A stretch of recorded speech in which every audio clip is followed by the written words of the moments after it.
Welcome back. At any moment now, the U.S. Secretary of State Antony Blinken is expected to speak on the situation in Afghanistan. We're expected to hear him talk about efforts to bring Americans home and also how the U.S. is supporting the broader evacuations from the country.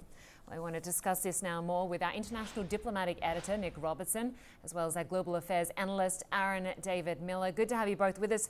Nick, I'll start with you because we heard earlier today from the Pentagon about the tens of thousands of people that have already evacuated Afghanistan and the fact that there are still flights leaving every 40 minutes or so.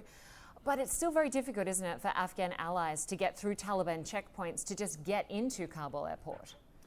Yeah, and I think it also goes beyond that. There are a lot of people in Afghanistan who have worked for journalists, for NGOs, for other organizations whose links may not even be as strong as some of those, who have SIV status or are very close to SIV status, having worked with the US government or other very, groups close to the US government and NATO partners.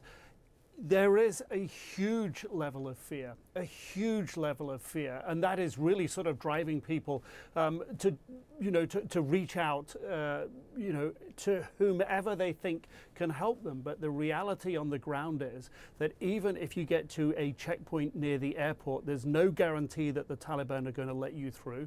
The spokesman at the Pentagon today, John Kirby, was very clear that they do everything they can, that's at the State Department, the Department of Defense, to let the Taliban know what documentation is sufficient to get through the Taliban checkpoints at the airport.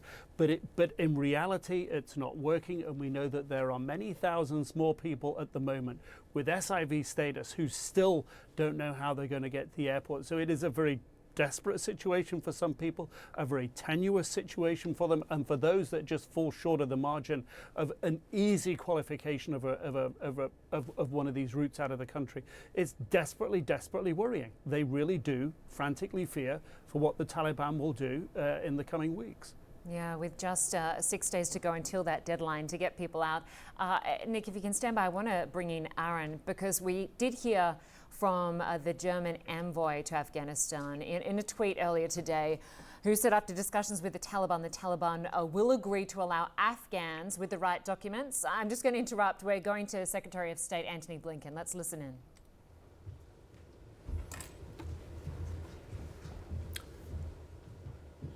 I'd like to give you all an update on the situation in Afghanistan and our ongoing efforts there, particularly as they relate to U.S. citizens. And then I'm very happy to take your questions.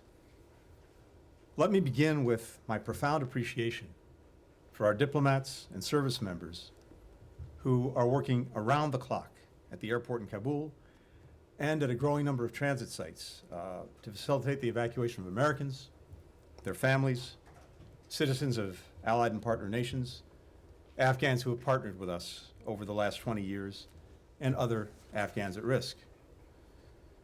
They're undertaking this mission under extremely difficult circumstances, with incredible courage, skill, and humanity. Since August 14th, more than 82,300 people have been safely flown out of Kabul. In the 24-hour period from Tuesday to Wednesday, approximately 19,000 people were evacuated on 90 U.S. military and coalition flights.